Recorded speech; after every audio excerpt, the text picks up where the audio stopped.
Welcome to the Slop Temple. We pray this video helps. You start by exposing paragraph marks so you can see the invisible separator between tables. Place the cursor in the blank paragraph line sitting directly between the two tables. That small line is what keeps them separate. Make sure the tables match column structure or plan to adjust columns after joining. Once done, you're ready to perform the single, decisive action that actually connects the tables in Word. Now remove the separator, press backspace or delete with the cursor in that paragraph, and the two tables will snap together into one table when columns allow.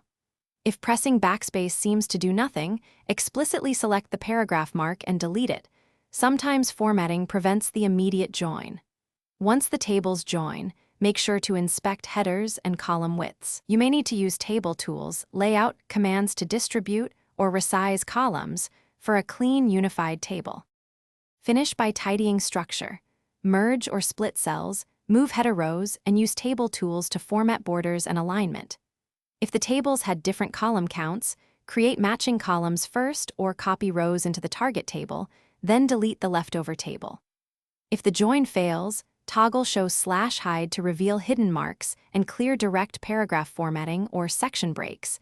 Then try deleting the mark again. This step resolves the common issues that block connecting tables in Word. Thanks for watching. Consider subscribing if we helped you.